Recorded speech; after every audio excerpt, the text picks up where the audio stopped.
Now, this week, Labour's new manifesto spoke of a failing housing system, saying that there is no starker symbol than the horror of the Grenfell Tower fire. And housing was repeatedly mentioned when we spoke to the candidates standing in the Kensington constituency this week, in the second of a series of constituency profiles in the weeks leading up to the general election. Here's our reporter, Jessica Ure. It's a tale of two cities, with areas of great affluence and deep poverty. It's the smallest electorate of any constituency in London and a knife-edge marginal. This constituency is home to one of the most expensive residential streets in the whole of England, Kensington Palace Gardens, and just a mile behind the gardens is one of the poorest wards in the whole of London. Labour won this seat from the Conservatives in the 2017 general election by the slightest majority in the whole of England, with only 20 votes. And it was the first time that the Conservatives have ever lost this seat. The incumbent MP won her seat only 4 days before the Grenfell Tower fire. She's worked closely with the survivors ever since. Well, I'm quite a near neighbour of Grenfell, and I was there from the early hours, so along with most of my neighbours, I have PTSD. A lot of people have been treated appallingly since Grenfell, and so it's the Kensington issue, but it's also countrywide, as we know.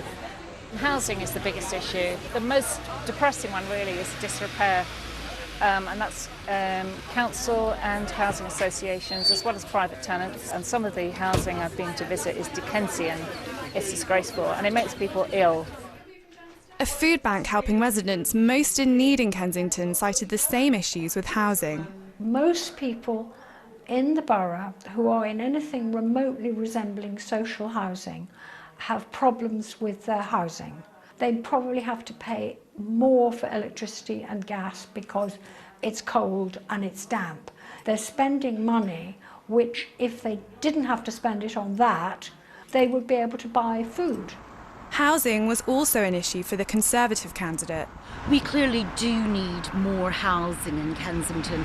We need more affordable housing for younger generations and for key workers, and we do need more social housing. However, we need to ensure that any new developments are sensitive to Kensington's unique conservation areas and skylines.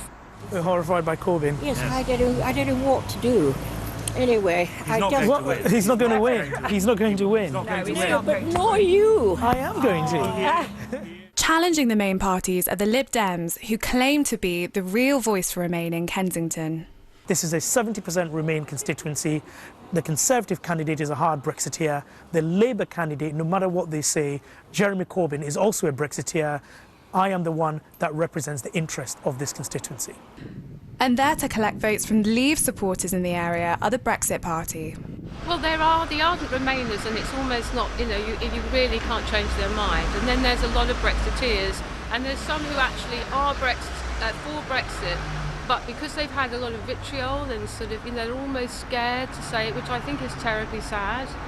We have tremendous pollution from the roads, and we need to get people out of their cars, out of petrol cars and diesel cars, onto public transport. It's an area divided by wealth and poverty, a firmly pro-Remain constituency, but historically a Conservative heartland. Kensington will be one to watch on December the 12th.